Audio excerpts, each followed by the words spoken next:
right, Stochastic, here we go. It's your old pal EMac coming to you on a Sunday morning here with Eric Lindquist. Team Eric reunited once again because it is the best show in the business. Mr. Lindquist, how are you doing today? I'm doing lovely because I get to hang out with EMac. He's my daddy. Happy Father's Day to everybody out there, and very much looking forward to some baseball here. Hopefully, you can make your dad some money. We probably all owe our dads money in some way, shape, or form, in capacity, if not for any other reason than they got us here. So appreciate all of you in the chat, and appreciate my dad as he's hanging out in Minnesota. There, gonna go to a double header today. That'll be fun. Oh wow! So is he gonna? They'll stay I for think they're both going to games? one of the games. I think they're going to just go to one more than likely. He just didn't know which one he wanted to like leave early for to go get beer. So that'll be fun. Good times. Good Yeah, it'll be times. good stuff. It'll be good stuff. Actually, I think he's up at the lake right now. They're up in northern Minnesota, so they'll come down for probably the second game. I'm just thinking about this mathematically now. They're probably not going to the 11:10 start time in 2 hours. Well, yeah, they could definitely make it still. We'll see. Is it Lake Minnetonka? No, there are 10,000 lakes. Lake Minnetonka is the fancy lake that everybody refers to because it's where all the Target CEOs hang out and live their lives. But Lake Minnetonka is gorgeous, no doubt about it. Especially under a cherry moon. Nobody else got that reference. Not a single other person in the chat got that reference but me. It was for an audience of one. There we go. My lord. There we go. That's right. You can call me sir, though. You don't have to say my lord. A little formal. You can just go with sir. All right. So we have fun. If you're playing on FanDuel, you get the Coors Field slate. If you're playing on Yahoo, the main slate starts at 4 o'clock, but they do have contests going at 1:05 through the end of the day. And DraftKings skipping Coors Field. I believe that is all the differences we have there. There is that double header. I was hoping someone would put together a 2-game slate for tonight because they have ESPN Sunday Night Baseball and Game 2 of the Oakland, Minnesota doubleheader. Alas, that is not to be. Weather, not really an issue. We are in the humidity storms season for Atlanta, though that usually will happen later in the afternoon, early evening. So I don't think that'll be too much trouble today.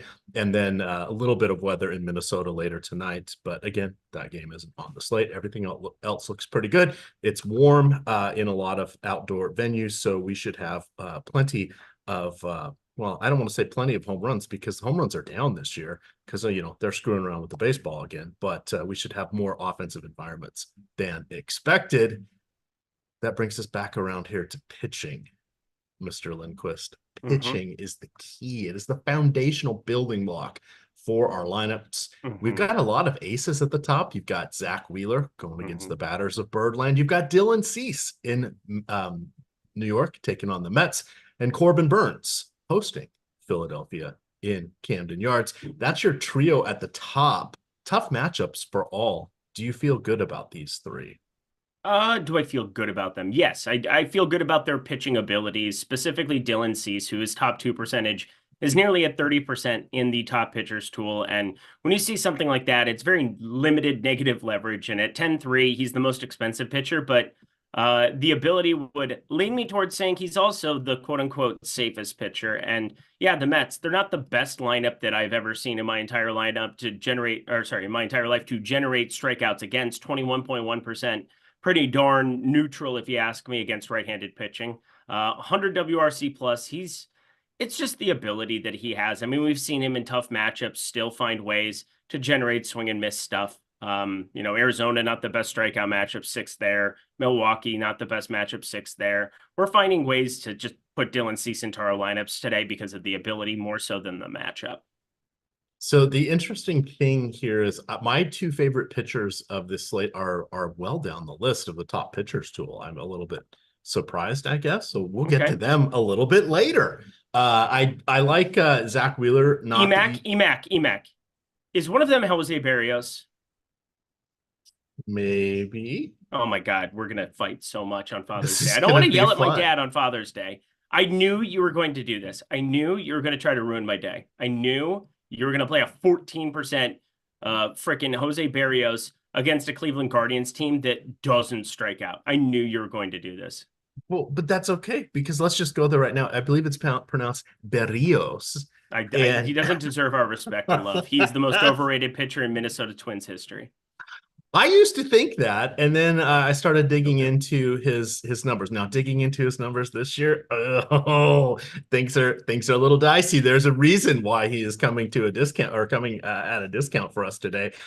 Did you know that since 2017, he only has one season with an ERA higher than 4? That was 5.23 ERA. That's pretty impressive.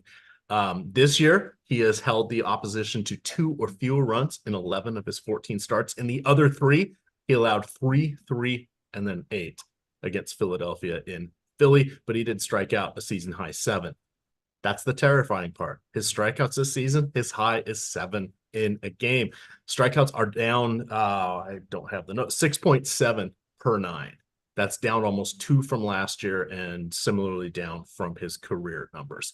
That is the scary part. But the thing we want to remember about Cleveland is, I believe, their best hitter is away from the team. That is correct. Jose Ramirez is on the paternity list. So you're getting the expected lineup here up the top with Quan, Freeman, Jimenez, Naylor, Brennan.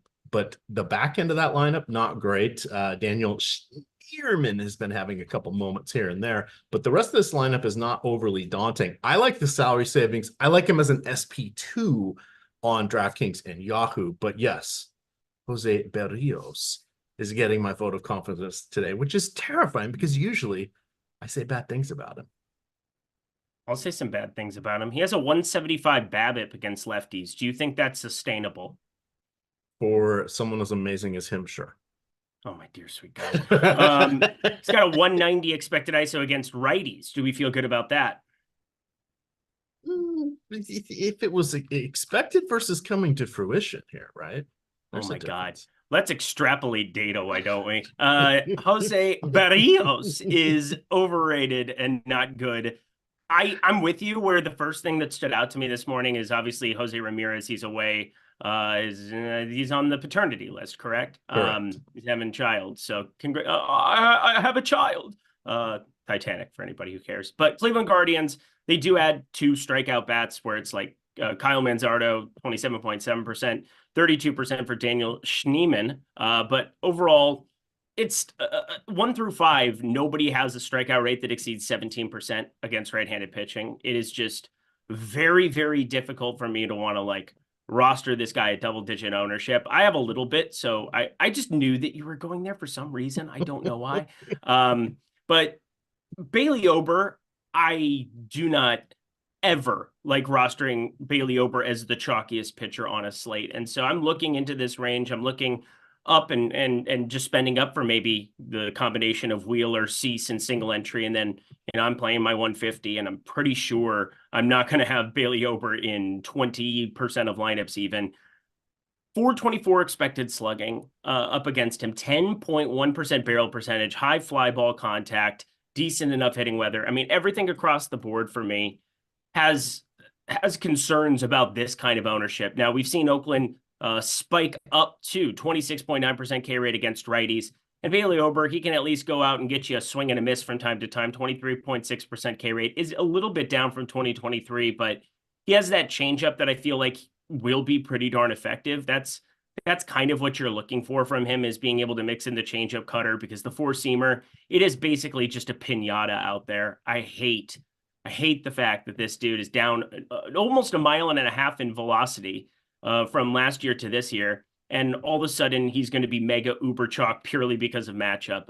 It's just one of those uncomfortable things. But 630 slugging on his primary pitch for the season, 594 expected slugging, 337 batting average against the 4-seamer. I mean, this is just a piñata ball that he's throwing out there. Agreed. And that is sort of what got me back a little bit towards Berrios there, is I didn't want to go to Ober. The other guy, and then we'll circle back to the top end. The other guy I like is falling even farther down the top pitcher ranks. It is Jesus Luzardo. Oh, okay. So similar to Berrios, he is down 2 strikeouts per 9 innings. He's down to about 6.7. His fastball is down a little bit since last year, but still in the 95-mile-an-hour range, which is pretty good. Not much else has changed with his pitch mix there. Essentially, the Nationals, I didn't see their lineup yet, but I can guess it's going to look pretty bad.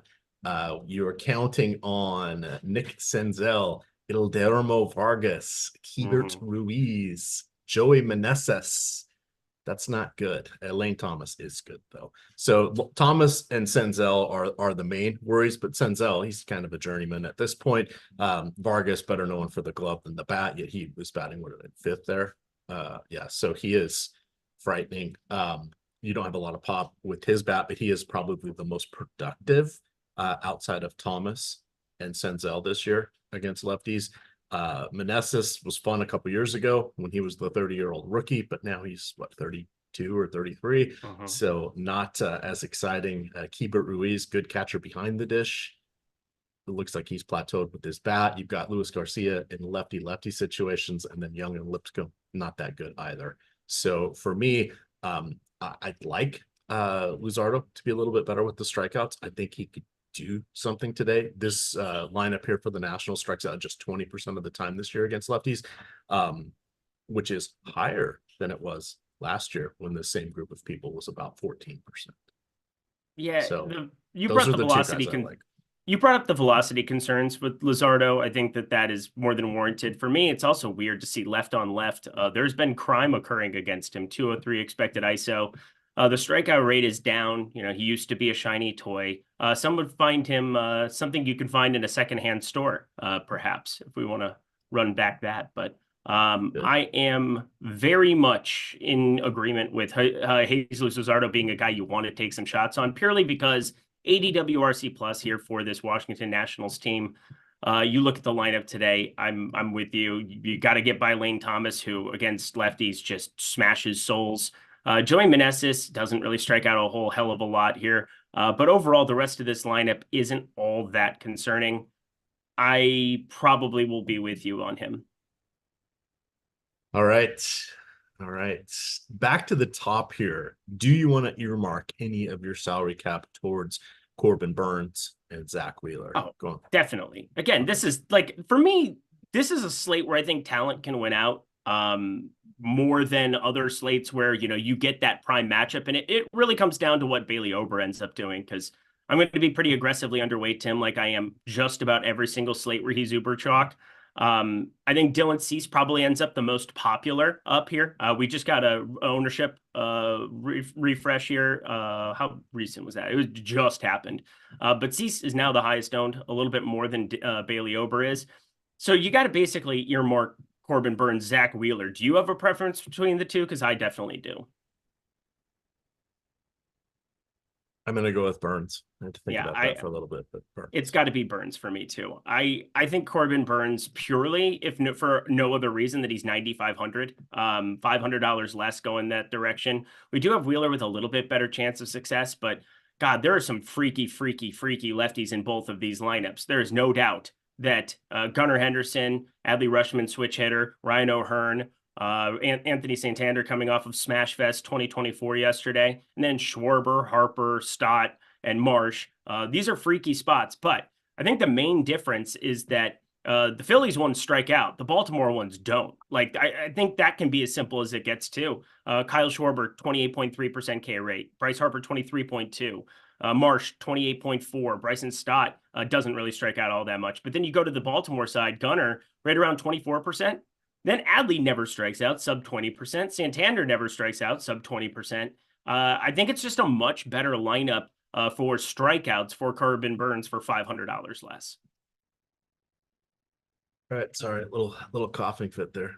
How dare you? A little choked up. Don't you go dying on me. This would not be the stream to do that. No. On Father's Day.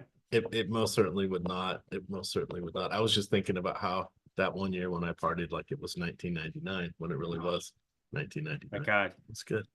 There's some purple rain. It was good. That night there was a line in my pocket, and baby, oh, he was ready to roar. See what I did there? I was actually at the Strip. True story, for 2000 New Year's. It was awesome.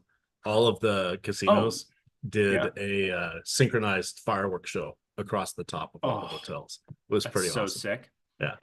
Another true story. My mom was at the casino up in Minneapolis, trying to remember the name of it, that's right next to Prince's house. And they ended up getting stuck in this traffic because people kept driving over to his house to go place flowers the day that he died. Oh, and so my mom went back in and played like blackjack and slots for hours. It's amazing that I got into this. Amazing that I got into this profession as somebody whose parents frequent Lake. It's Lake something. What is the name of that casino? I will think of it here before we're done. Let's see. We have Aha Bro in there. Hat tip to Aha Bro. He's one of the better DFS players out there, unsung hero. Anything else at the top of the pitching here? Let's do one. Well, let's do one quick walkthrough, I guess. Why is I mean, everybody wants to talk about Ronel Blanco. I think Ronel Blanco against Detroit is fine. I don't think that you're going to be able to, from a DFS perspective. Again, we saw the no-hitter. We've seen Ronel Blanco pitch really, really well at times. 218 expected batting average. He's been great. But 23.8% K rate relative to some of these other pitchers up at top. 9,800 for him.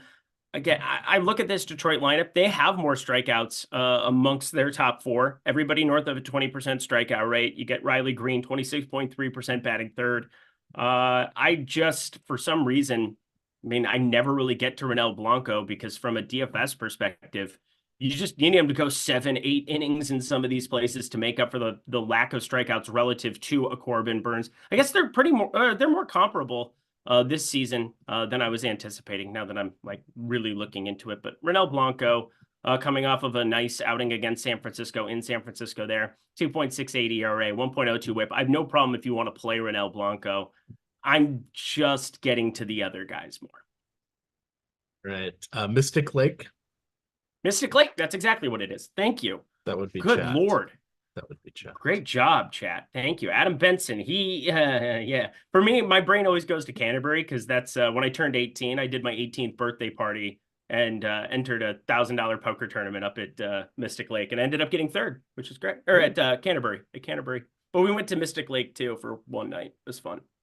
Did you have pizza? You only have to be 18 to bet in Minnesota. It was great. Really? Yeah. Poker. Oh, but not because sports Yeah. betting. No. Gotcha. They have they do pick them. They do a bunch of other stuff too, but their legislation I think just voted on sports betting. It'll be coming soon for Minnesota people. Keno? What? Keno? That's a skill-based game. Which takes more skill, Keno or bingo? Well, I mean, it depends because like Keno is hard to like track everything if you're playing multiple cards in a way that bingo's super, super easy. Like Keno, I don't know. Keno is always confusing to me. Never took the time to care that much, but no. But did you take the time to care about Pick Six because they are this presenting sponsor of the do I love show? them.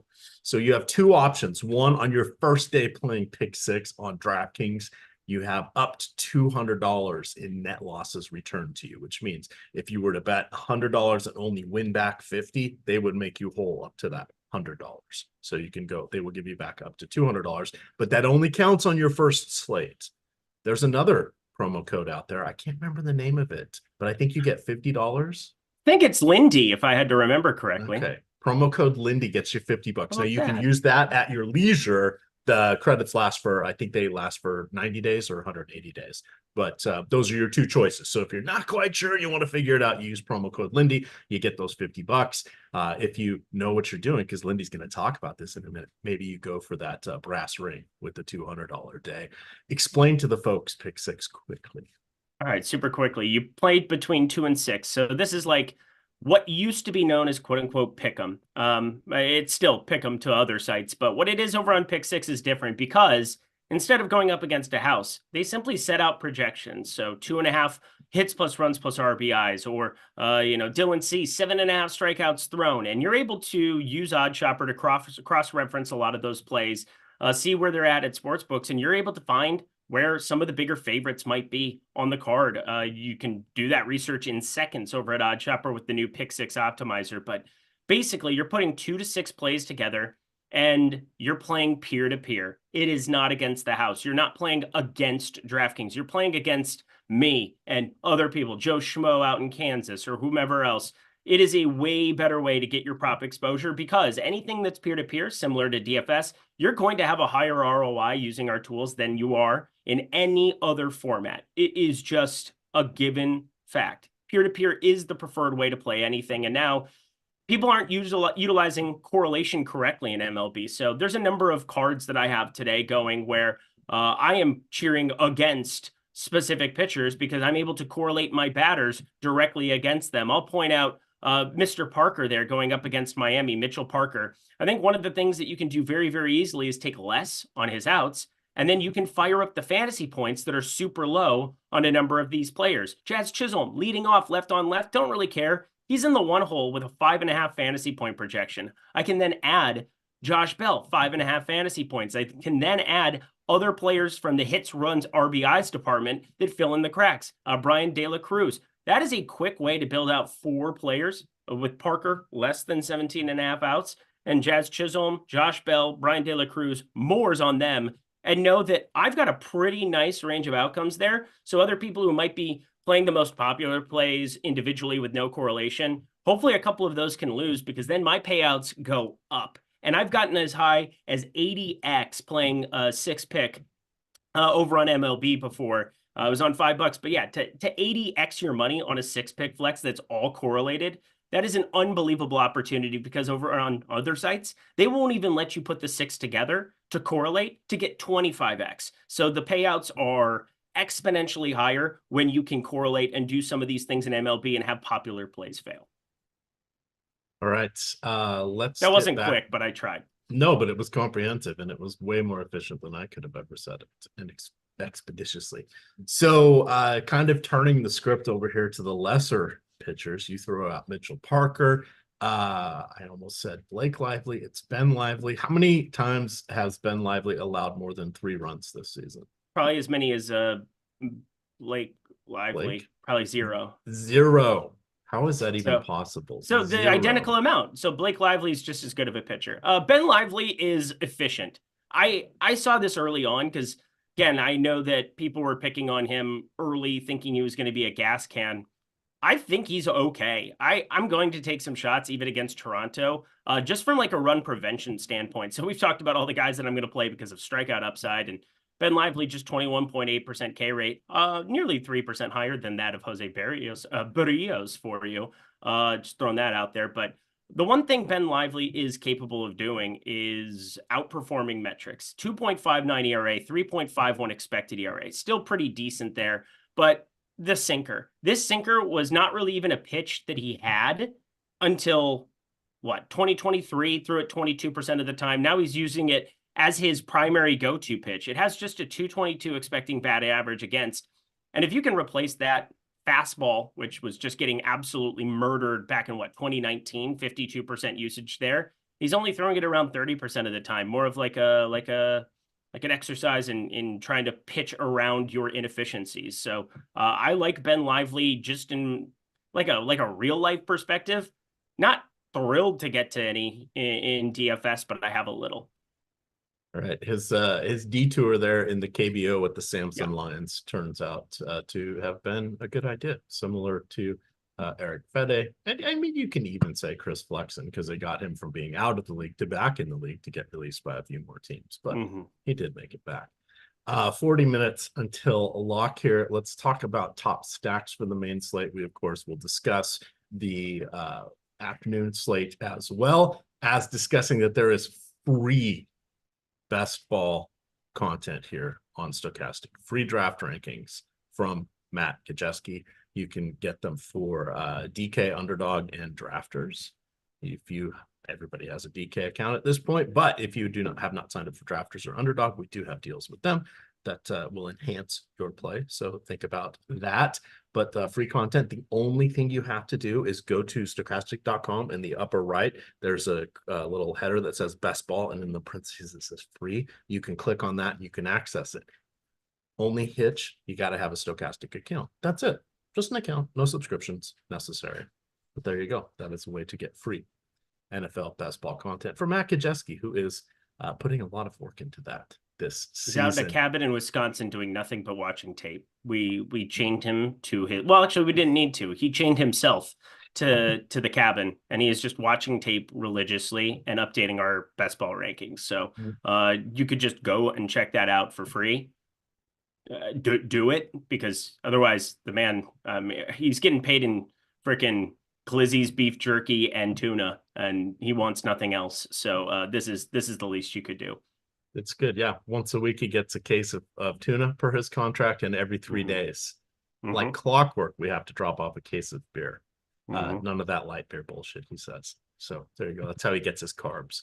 He doesn't do bread, but beer and tuna. Sure doesn't. Colin Ray deciding to have a career year in his age 32, 33 season. This guy fucking pisses me off so much. I can't. I can't. Yeah. I can't. I don't know what to do with him. I'd like to attack Frankie Montas. I think looking to the Brew Crew today is somewhat interesting. Montas missed what he pitched like 2 innings or whatever last year. He had that shoulder surgery. Ended up making 9, I want to say, total starts over a season and a half with the Yankees after they handed over a passel of treasures to Oakland. Montas is on a 1-year deal here with Cincinnati for $14 million. He was their opening day starter. He has not been bad, but he's not exactly been good either. And I think a few guys profile pretty well against him. So this is more of a concentrated recommendation. For me, it is Yelich, Adames. I really like Joey Ortiz. I'm glad they bumped him up to 6th. I'm not sure if I like Jake Bauers in this one, but I'd probably go there. I think Bryce Trang a little overpaid. You need him to steal a base on DraftKings to even come close to paying off that 44.7 thousand. But I think Yelich, Adames, and Ortiz are a good trio to target here. Do you like the Brewers, and who is your top stack? I'm jamming Wrigley, just absolutely jamming with no regard for humanity. We've got a 10.5 total. The wind is blowing out. It's blowing and gusting up to 15 miles per hour. This is going to play like a bandbox, and you get Jameson Taillon and probably my favorite starter to target on planet Earth in Miles Michaelis on the other side of this one. My top stack is that game. If you want to be just to be like dead honest about it. Both of these guys are fly ball pitchers. 13.4 degree average launch angle for Michaelis, 15.6 degree launch angle for Jameson Taillon. I like the configuration of the St. Louis lineup a little bit better going up against Taillon, even though he's been the better pitcher between the two, him and Michaelis. Neither of them generate any swing and miss. 18.4% K rate for Michaelis, 16.9% for Taillon. I see no way around it. Playing tons of it, especially when you're talking about DraftKings, where we really, really want to target just as many solo shots as possible. I'm letting the Sims tool do a lot of really cool, interesting things. I sometimes try to skew, because my brain still just forces it, into some more 5-man stacks than probably advised, which, again, the whole point of the Sims tool is that it can configure different types of stacks and give you the highest sim ROI ones, regardless of your feelings of needing to have 100% 5-man stacks or something of that nature. So I am going to do a lot of interesting things with both of those teams, but 4-mans, 5-mans, 3-mans, doesn't matter what it is. Cubs, St. Louis, I've got in 38 and 36% of my lineups respectively. Oh, that I was thinking about skipping the early game. But to skip the early game would be asinine today to me. And now 2-1 pitchers duel incoming. Congratulations. Welcome to baseball. Yeah. So let's see. Oh, this is why you got to get on these wagers here. You got to be joining Odd Shopper. $14.95 per week, $49.95 per month. You get access to all of the Discord channels broken out by sports to talk wagering. Lindy's in there. Ben Raza put out like some 146 to 1 pick that hit last weekend. He's talking about golf parlays. He posts let's see, college lacrosse, basketball and soccer leagues you've never heard of, like third tier soccer in Iraq or things like that. It's just absolutely wild what he has down there. So it's a lot of fun to watch, but or to see what he's doing. But on Shopper, it's the market-based betting approach, right? It takes all the books, pits them against each other, and lets us know which of the markets are more inefficient than others. And today it was getting Miles Michaelis at the under 4.5 strikeouts. at I was minus 117 at one point. It's now minus 137. Essentially, that's right around break even. That was about the stochastic probability number there. It said anything more aggressive than that was a losing wager. So it slipped, but you could have had a 5.7% ROI, implied expected ROI, just by grabbing that one. You need to play on, you don't need to, but it's more effective if you're playing on multiple books. But it still works. I'm in Florida, so I only have Hard Rock here, but it does do all the pick'em sites on here as well. And the bets are constantly changing. Like right now, the best wager on the board is Ke'Bryan Hayes under 1.5 total bases. That is an 8.6% expected value. About a 50-50 wager, 53% chance he goes under that. That's in Colorado today, but that plus 105 on expected odds of minus 113, that gives you an 8.6 ROI if you're looking at a long-term time horizon. And that's how you need to approach these things. Yes, there's variable outcomes. Of course there are, but this is something that helps you quickly identify good wagers. You guys have seen Greg and Ben and others posting a lot of winning time tracking results here, as has Mr. Lindquist. Okay, back to stacks. So you like the first game. I think that's a savvy play there. I think the wind in Wrigley is overblown. See what I did there? Oh my dear sweet God. I also think with the way they lucked with the ball this year, I think it's not as tightly wound as it was previously, but it is still a good hitting environment there. And you are correct. 80 degrees, very helpful. Fly ball pitchers, very, very helpful. Who is next on your list? Were you thinking about your Twins? Would you want to take the Reds? We just got their lineup. Would you want to take the Reds against Colin Ray and his Voodoo Magic? Atlanta going against Zach Eflin? What else do you have here in the mid-range? Yeah, so I'm looking through. Minnesota is my third highest at the moment. JP Sears, again, some of the shine is worn off there. We're getting pretty flat leverage on them. I will say St. Louis and Chicago, there's positive leverage on, so I'm way. I said 36, 38% basically on both of them. Minnesota here is at 10. So it falls off drastically. And this is a slate where I have a lot of filler. I have a lot of like 2-3 filler of specific teams, but I really don't have a lot of 5-mans, even in 150 of these other stacks. I am so heavily invested on Wrigley. You might you can take that take and take it where the wind takes you or where the wind blows, or you don't get these kind of game environments very, very often where one of these two sides is probably going to walk into 4 or 5 home runs. Look at some of the odds for home runs today, just insane for the Nolan Gormans, for the Paul Goldschmidts of the world. I just have to be invested there because would appear the field feels the same way that you do, with only 10% Cub exposure, 13.5% St. Louis exposure, but up against JP Sears, Minnesota looking pretty good. All right. Anything else you want to hit on here for our featured slate? We'll talk a little bit of late slate here. Chad, if you have any questions on there, you can put those in to the background. Oh, you know what we should do?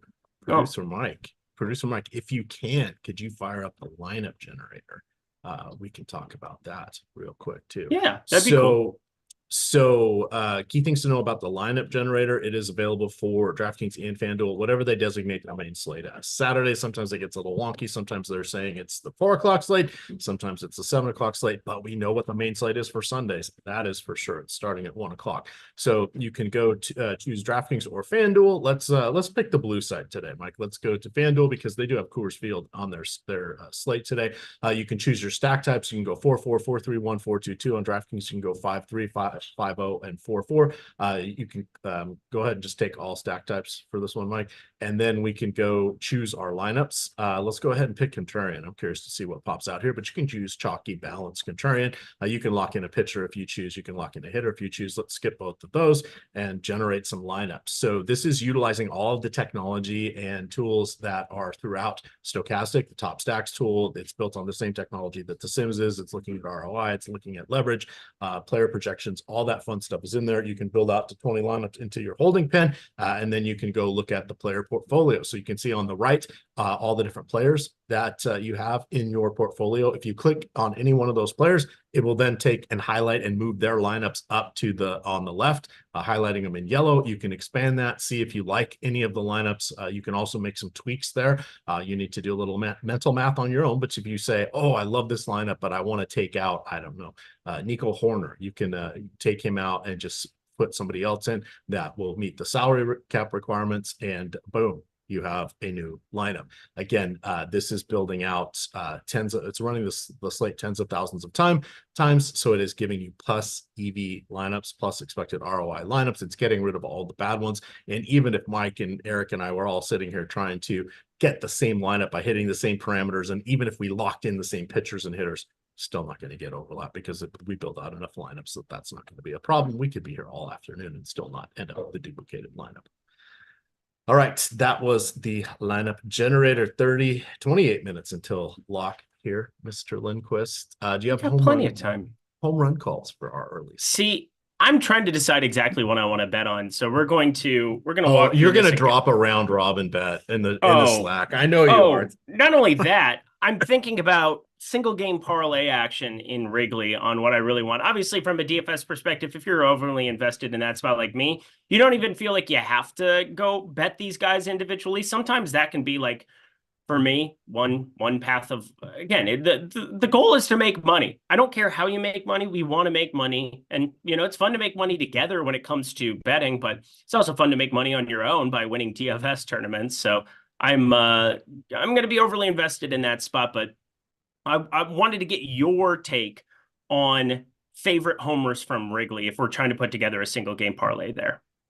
All right, so let me quickly go to my filter. God, my nose, my allergies are just out of control. Why is pollen a thing? Why am I allergic to like plant female parts? Like that's literally what pollen is. Cody Bellinger pops. Yes, he does. Obviously. So that would be one. I think Ian Happ is a little underrated. Switch hitter Ian Happ. He's batting fifth today. That is helpful. If we go to the other side, I liked your call out of Nolan Gorman. That's a good one. I would probably say Alec Burleson as well. Batting second, so he should get a couple cracks at Tyon, plus a pretty good chance of getting 5 total at bats. Being the away team and at the top of the order. Those would be the 4 I'd kind of concentrate around. Oh, look at that. Brendan Crawford in the lineup. Brendan Crawford. I was going to say Seiya Suzuki. He's actually got some positive ROI over on FanDuel for the people. Plus 400 to hit a home run there. Trying to see what it is over at Hard Rock for my guy. Oh, plus 325. Don't do that in Florida, my friend. Betting home runs on Hard Rock, basically it's plus 300 to plus 370, no matter who it is. It pains me to no end. It's still better than Prize Picks. It's still better than some of these other spots. So it is what it is. But FanDuel at plus 400, Seiya Suzuki, he'll be a click for that. Single game parlay action. I think Nolan Arenado probably for me too at plus 420. That's pretty doable as well. I like the Ian Happ call. I'm going to take that along with it. I think those 3 seem like pretty nice additions. We're gonna throw this together in a single game parlay. Probably end up shorting both of the strikeout props because Miles Michaelis is just he is such trash. It is not even real life. And Doug Dubs, just to be clear, yeah, I agree. Brendan Crawford is terrible. I always forget he's no longer with the Giants, and it's a surprise that he's still in the league. Was he 37 this year? 38, something like that. Brandon Crawford, he's been kind of dust for a while. He'll like randomly run into spurts. But a 117 expected ISO, 17-degree launch angle. I see why he's going to be in against some righties, and there's no way that I'm just bypassing a guy at 2.2K that makes every single part of my stacks work. I have currently, I'm sure it's an egregious amount of Brandon Crawford. Let me find the exact number for you so we can all vomit together. Okay, I only have 19%. He's probably my lowest owned St. Louis batter if I had to guess. Now I want to see how old he is. He is 37, felt a little. Nope, he is 37. So there you go. 4-time Gold Glove winner, 3-time All-Star, 2-time. Very good with a glove. Yeah, and he even got a Silver Slugger one year. Yeah, too bad batting matters more. Yes, yes. Quickly to Colorado, just to call out, we don't have the Pittsburgh lineup yet, but we do have the Rockies lineup. This is on the FanDuel slate. They're Josh Fleming, the lefty, is starting for Pittsburgh. So you will have Ryan McMahon is good in lefty-lefty matchups. He's fine. Get a little more nervous about Nolan Jones, but Jake Stallings is good. Nolan Jones? Who? Why are you saying that? I don't know. Why am I saying that, chat? What did I walk into here? I'm clipping this immediately. What did I walk into here? Don't make me crawl into a Jake cave and die. Hunter Goodwin as well. Those would be the guys I would be looking towards. Pittsburgh. Do you think O'Neal Cruz is going to be in the lineup today? I have no clue. I have not thought about it for 1 second. I assume he is. Well, okay, who is Mike Jones? Back then, Hose did not want him. Now he is hot. Hose are all on him. I don't know that one. Mike Jones is a rapper? No. Mike Jones. I know. Mike Jones. I know the area code song. That's about it. Oh, do you have Hose in different area codes? Codes? Yeah. Florida and Virginia. What? Little 206. The best is Bellingham area. 360. What's Miss EMac doing for her daddy today? What's Miss EMac doing? She was vacuuming earlier. So there you go. Back to fun. I was having fun just now. I am not having fun. I am uncomfortable right now. This is not fair. You're loved. It's okay. Continue on.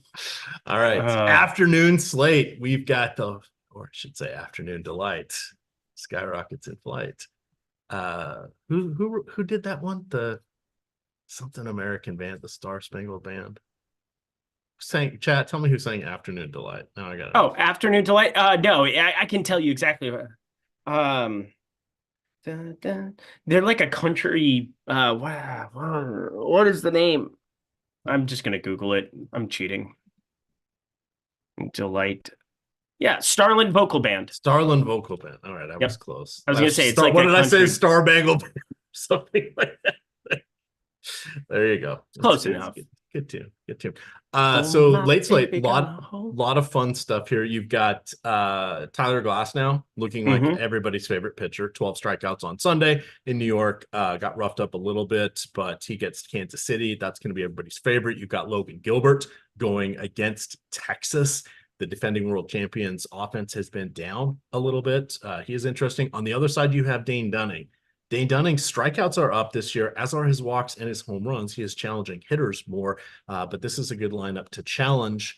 I believe Julio Rodriguez got a home run last night. I think it was his 7th or 8th. That's on the season. In his career, he has 3 or 4 months of 7 or more home runs. So he's been slumping. The big dumper, that is Cal Raleigh. I don't know why he has that nickname, but in any event, he I'll tell you why. I know why he has that nickname, but it's funny. My friends, whenever he does well, one of my friends always texts me. He's like, the dumper. So, and no other context. So I'm just like, oh, okay, he must have done something tonight. Dudes are idiots. We're all idiots. We are. Look to Luke Rayleigh and Dominic Canzone.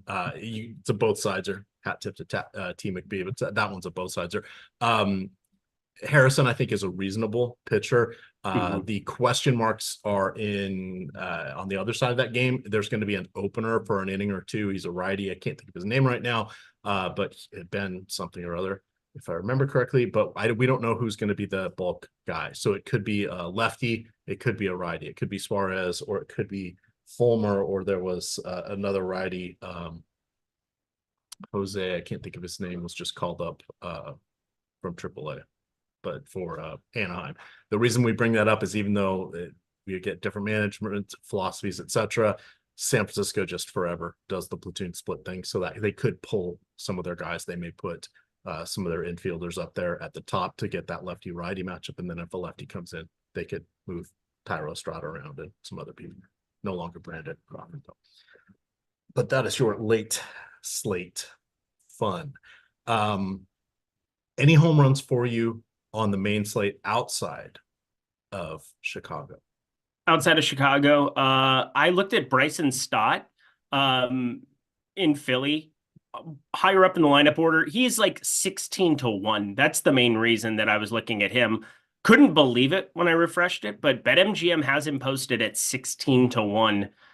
You get a lefty in the platoon in Baltimore, it just feels like an auto bet. I don't know what else to say other than, like, yeah, does it have a high likelihood of occurring?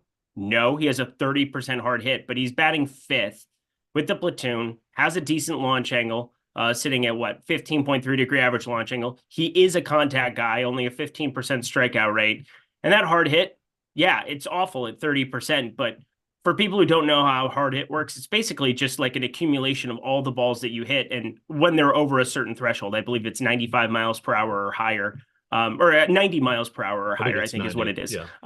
And so you basically are grading them for when it happens. And obviously 30% is on the lower end of all batters that, are routinely in a lineup, but lineup order, batting 5th, platoon, no chance of pinch hitting. And when he hits bombs, they're generally out to right center. That's where all of his home runs, all 5 of them, have been here this season. And that is the prime spot that you want to be aiming in Baltimore. Yes. How about some research from your boy over here? But 16-1 Bryson Stott, he should be, right around 10-1. So that's actually called value. All right. I see people are still having fun at my expense for Mr. Mike Jones. I'm sorry.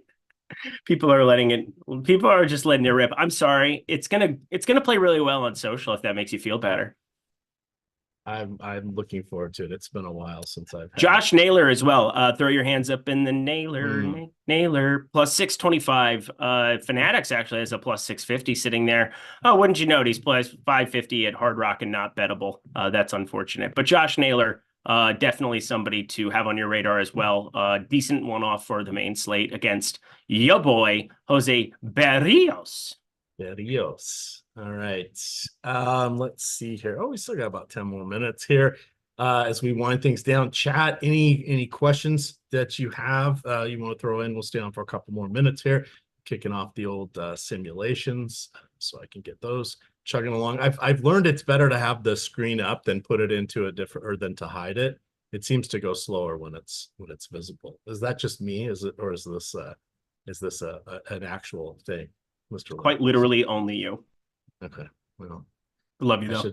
I should probably use a new browser or something. My computer is. No, you're doing great. You're doing great, sweetie.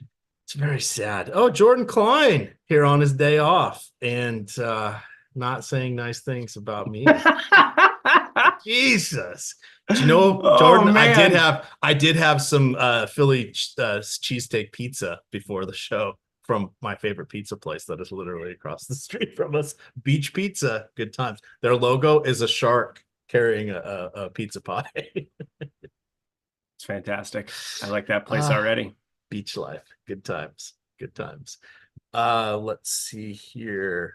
Favorite stack in single entry if you are fading Wrigley? Milwaukee. I would concur. Milwaukee. Since that is the stack I wrote up. Oh, look at that. Frankie Montas sucks. There we go.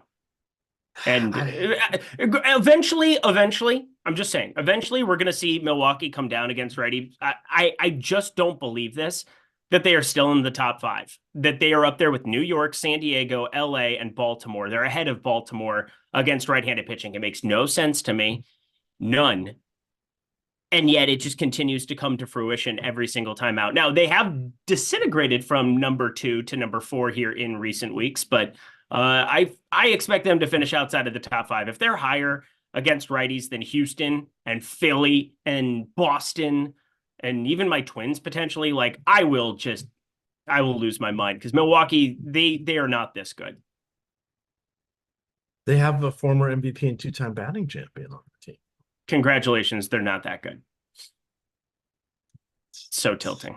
That's sad. That's sad. I know it is. Let's see. 12-month. That's all no questions. All right. Let's see. We hit everything. Free best ball content. That's your favorite thing. Part 2 is the DK. You have pick 6. You get can use promo code Lindy to get $50 to use at your leisure, a $50 credit there, or you can use your first time playing the slate. You get up to a $200 loss recovery or bet back, if you will. I would take the promo code Lindy and figure it out for yourself and just use those $50. It's a little less. Look at that guy. Little less mistake prone. You got a few chances to figure things out. That's important. We talked about Odd Shopper. We talked about the lineup generator. NBA tomorrow. We're going to have NBA Live Before Lock at 8 o'clock because Game 5 back to Boston here. Some would say going back to Boston, going north to Boston. Dropkick. Ship Murphys. it up to Boston. Up to Boston. I know there's a Dropkick Murphys song. Yes. My wife it's on her running playlist, which we listen to when we're in the car. It's a pretty exciting song. Oh my Lord. That's if you were that's a Mac Jones. Okay. Wow. I would expect him to be on a bench. I'm in that picture. Good times. All right. I saw Mac Jones is smashing the advertising game though in Jacksonville. So congratulations to him for that. What is he advertising? I don't know, like used car stuff, and he's like saying he's Mac Jones. He's doing like some actual parody of himself, which is fantastic, I must say. It's really great. Sir Charles says EMac Jones. There you go. There's your tagline. We'll take it. All right. That's going to do it for us. Thank you to producer Mike. Thank you to Mr. Lindquist here for joining me on a Sunday. Say hello to all your dads. That's a key thing to do because it is Father's Day today. This is usually one of our most watched shows, while Mother's Day, one of our least watched shows. I wonder why that is, but enjoy Father's Day if it is your day. If it's not your day, enjoy the day anyway. It's Sunday. It's a fun day. With that, you can follow Eric on Twitter at Eric Lindquist. You can find me at EMac DFS. And of course, it is stochastic_CON. With that, gamers, good luck.